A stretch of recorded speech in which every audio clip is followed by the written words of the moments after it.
Three, two, one. Command has been given. Crank him up. Let's go. When I say I don't know, I don't know. Let's go, baby. Now, the morning drive. Buckle up, everybody. A little bit of this and a little bit of that. It's a game changer. I listen to you guys every single day on my way to work. Well, again, I'm not a doctor, nor do I play one on the radio. You guys are amazing. What are you doing over there? I'm going to the top. The morning drive with Mike Bagley and Pete Pistone. To the bat balls.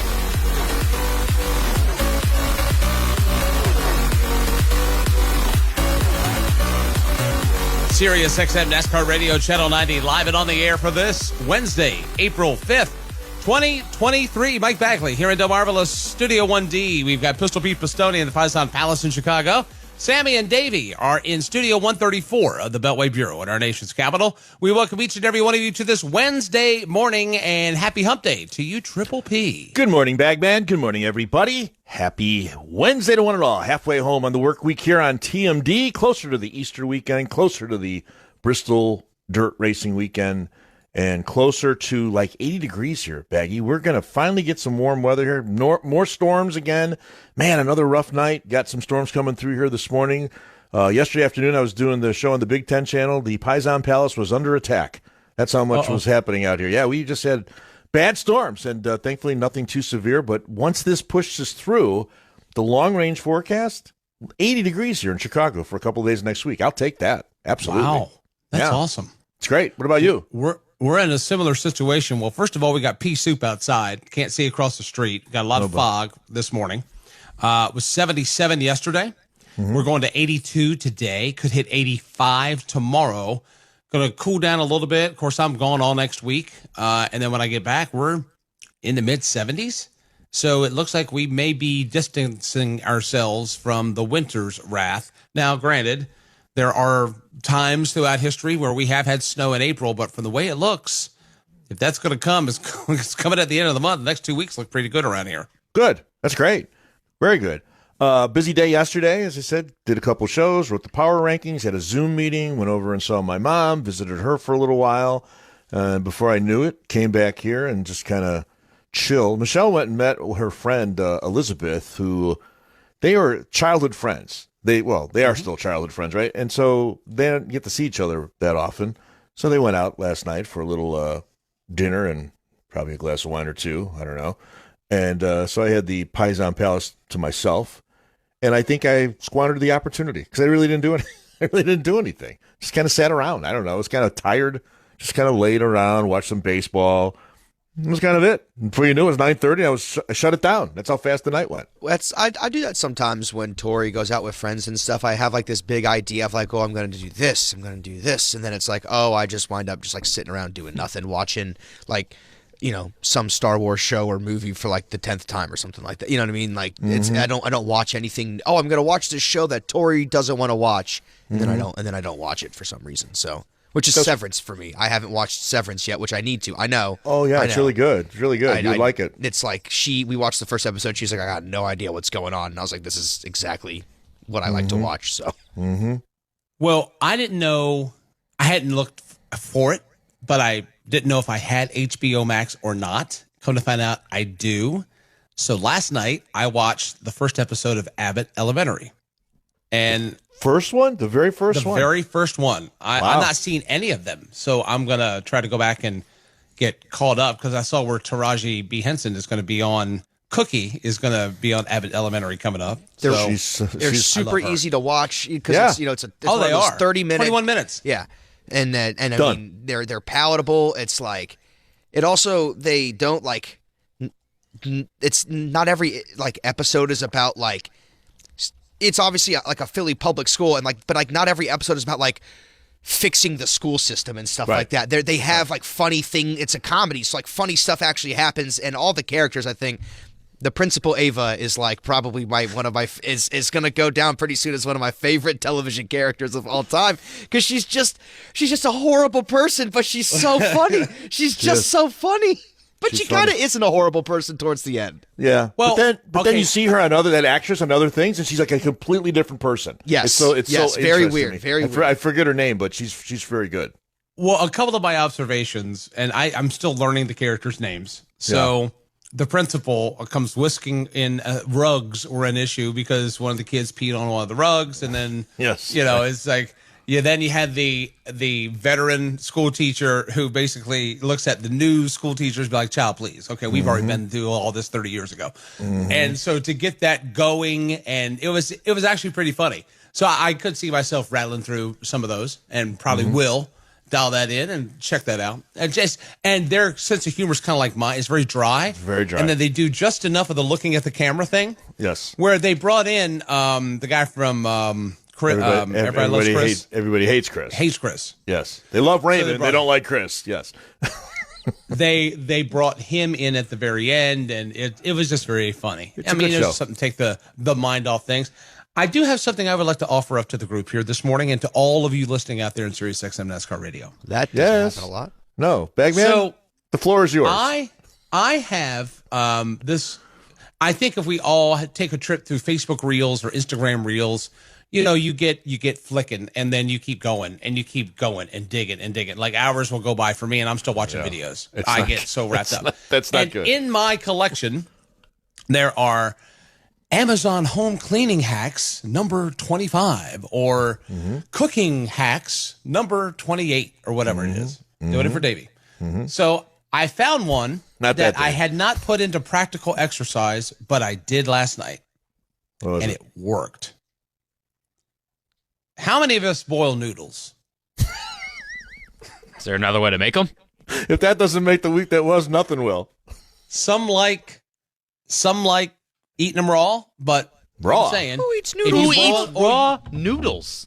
I know people that do it. Like the hard Really? ones? Oh my! Yes. No. Uncooked? Let's not get distracted. Eyes over here. How can you not get distracted at eating raw You asked noodles? the question, I gave the answer. Let's not get off topic. Save that for some other time. All right, I'm Tech- writing Put this that in the down. Mount Rushmore of weird things we eat. I don't know. We're going to circle back to this in a second. Text me some Okay. names. I like my pasta cooked, but al dente, a little bite back. Okay. Yes. I'm glad to hear it. You cook your Okay. noodles. I don't care how you like Yeah. them. Al dente, pro dente, Bob dente, Phil dente.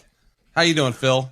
I'm looking forward to seeing you in Talladega. All right. So, anyway, one of the hacks I found is, as you put the pot on the stove, you fill it with water, and you begin to boil the water to then boil your pasta.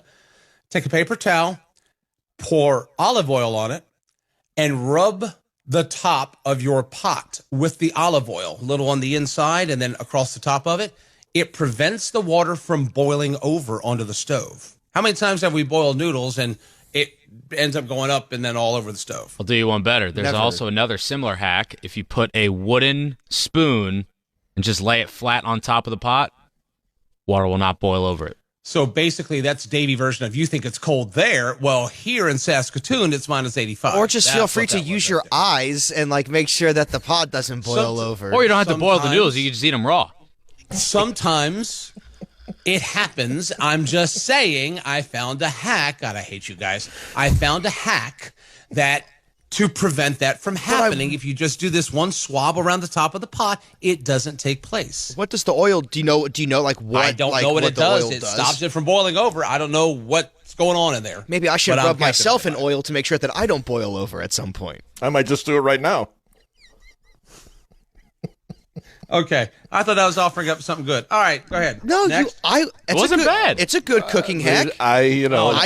There's a million of those. First thing you guys cooking did was hacks. dump on it, so it wasn't that great. No. We dumped on it because you told us of some strange people eating raw pasta. I'm Yeah, sorry. That was the side story. That wasn't the main story. Well, it became the main story when you brought it up. It's not about the destination, but it's how you get there, Bagman. And how we got there was I you can brought tell. up. Who eats raw pasta? I just want to know. There are friends that, depending on the situation, Really? there's one that has this thing that just likes to go and get a handful of macaroni and just Really? eat it raw. Eat it? Yes. Eat it.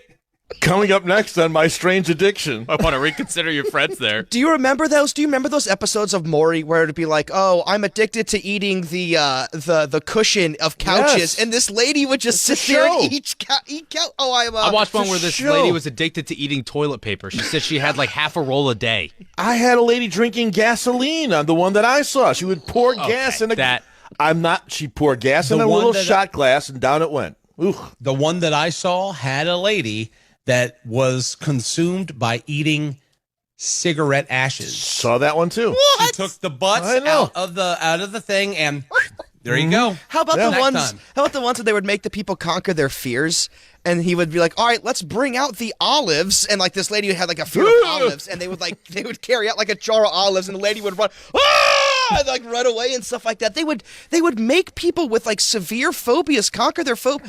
Look, Maury, you're not a bad guy, but like. Take it easy. Take it easy on these poor people. Yeah. How are you going to drink gas $4.09 a gallon? Come on, are you crazy? Maybe get diesel. Get the high test to get you paying Oh, more that's bang for your buck. $5.99 a gallon. Like, my God. I'm not drinking that. Here's a little nugget I just saw. Less than half the people who work take their vacation time. Did you guys see this story yesterday? Mm-hmm. What? Yeah. Less than 50% of working Americans take the allotted vacation time. What are you, nuts? I am not one of them. I am not one of them either. By the fact, I'll be off on Friday and Monday of this weekend. Thank you. Yeah. That's weird. I feel bad because a lot of it is like people feel, well, the two things that made me feel bad. One, people were so in fear of losing their job, they felt like going away might accelerate that, which that's not nice and that's not fair. And other people just feel like they don't have the time just to take the time away. But I found that less than half. That was very surprising to me yesterday. I used to work for an individual that would judge you based on how much you worked outside of the office. For instance, we just got laptops that we could dial in from home and we could work from home. Yeah. And would make a big deal. Oh, these folks logged in last night. Congratulations, yada, yada, yada. And those of us that didn't were shamed for not doing that, even though it was outside of work hours. That's terrible. Then that individual would also shame you into not taking vacation time. Well, we've got these deadlines and you would go along with it. Now looking back, it's like, I don't know why you wouldn't take your vacation time. That's a paycheck. That is part of your compensation. That is a benefit to working for the company. Why would you not do that? I know. And it's like you're shamed into not taking the time or, this was got to take vacation time. Hey, it's like, what, am I going to give you part of my health insurance back for a month? It's like, it's one of those benefits. You should take your vacation time if you're entitled to it. Well, I can remember back in my corporate days, you used to get paid for unused vacation time at the end of the year. Oh, those days are over. Those are way over. But there were people who would say, well, wait a minute, I've earned 3 weeks vacation. I'll take the 2. And at the end of the year, give me a check for the week. And it was like a little bonus. Not today. So it was like a little Christmas club payout almost at the end of the year. Ah, yes, the old Christmas club. Oh, yes. What were taxes like on those, Pete? Well, first you fill out a W-9, then you would get that back. Then you have to do a triplicate. I don't remember. But today, no, that's way over. And bottom line is, if you have vacation, I think you should take it. Yeah, please. Absolutely. Earn it. You've earned it. Triplicate, I don't know, whatever. I haven't written on triplicate in so long. Is this still out there? They still make those things? So you got to push hard enough to get it through? I think I went to an auto body shop when we had our old car because it had like a nail in the tire. I had to take it somewhere, and this guy like wrote on triplicate, and I got the pink colored one and not the white or the yellow one, and I was like, I can't see anything on this. The last time I did anything in triplicate was when I was in high school, and whenever we would be written up or there was like detentions handed out, it was always, you had the white copy, then you had the yellow, then you had the pink copy. The white copy was the student's souvenir to take home to have mom and dad signed, and if you didn't bring it back signed the next day, you got another detention. Then the yellow one would go to Mr. Watson. He was the disciplinarian, then the red one went in the file. Well, Mr. Watson, you didn't want to mess with Mr. Watson. Elwood Watson. Elwood. Do not mess with that man. I actually had to go. I was being bullied in high school by this group of guys, and he found out about it and came up and asked me about it, and I was like, "Yes, sir, that did happen. Why didn't you come see me?" Well, I didn't want to make it worse. Well, no, they've just made it worse. Come with me. Pulled him out of class, and if you saw him coming, you ran. You respected his authority, because if you didn't, you were going to get it. And then the file. One goes in the file. And it's like, I hated having anything in the file. No, I got a file on me. I don't want a file. I got a file on me. What's in there? I want to see what's in there. I want to see what's in that file. See it? No, the file. I'm also very impressed, and I had to go through this a couple of weeks ago. Would you ever go sign something for some business reason, and the person that's got it all set has those little tabs, those little, and he's like, sign here, sign here, sign here, sign here. It's like, I love the organizational skills. Right, initial there. Yeah, those things, like Baggy's holding them up. I mean, I like that. I mean, okay, I don't know what I'm signing, but thank you for being so organized. Off I go. Yep. Right? Very key. Yeah. Thou shalt not eat raw. Thou shalt not eat raw pasta. I think I signed that. I don't know. I'm just. Well, Sandra on Twitter wants to know, is it Ross Chastain that eats that raw pasta? Well, he gets blamed for everything else. Why not that? Oh, I'll tell you what. This is one of those things, and I have a feeling we're going to be talking about it this morning.